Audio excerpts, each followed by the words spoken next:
chicas rockeras here. We're going to do a song for you that, this song I wrote.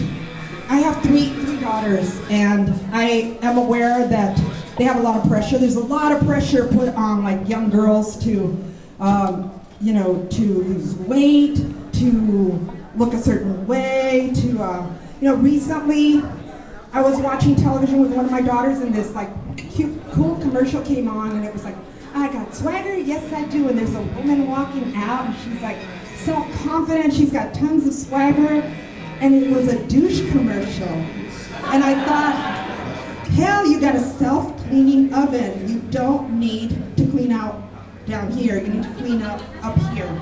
So this is called Modern Day Virgin Sacrifice, and it's about that.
So if you've got long hair and you're in a rock band, do not wear goopy glitter lipstick.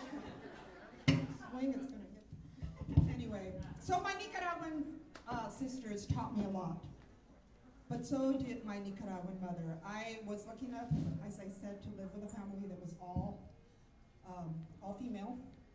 The matriarch of the family was a former Sandinista guerrillera, and she was a co-founder of this organization that was meant to bring women into the political fold called AMLAI.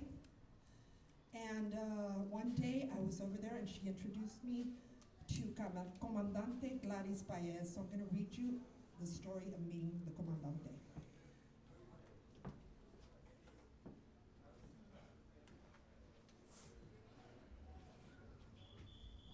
And when you get this book, you'll see that I did a drawing of her because I couldn't find a photo.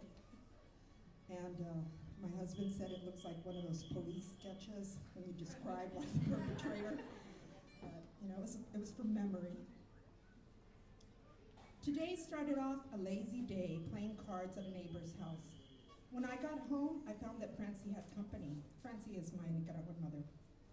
She had a friend over, Comandante Gladys Paez of the Sandinista Armed Forces, a short woman with indigenous features who wore her hair in braids.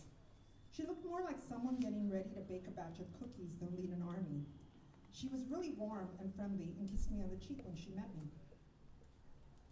Comandante Paez insisted that I call her Gladys. We briefly discussed Reagan and the Contra War before moving on to women's rights in the US.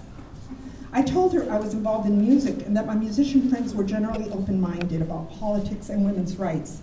I said that the kind of music I play had been liberating for women because it's more about having something to say than being a great musician.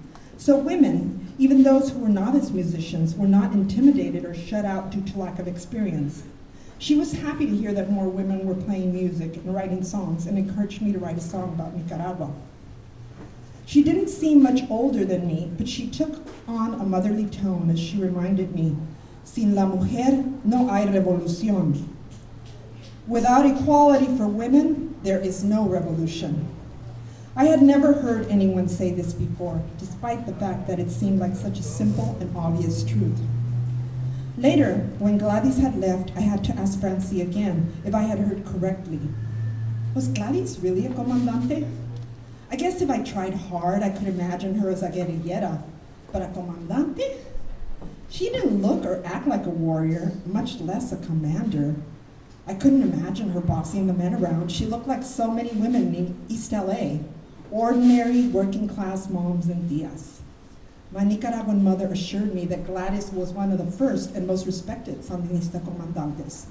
She laughed and asked why I doubted her. I said I didn't think Gladys looked strong enough to be taken seriously as a comandante.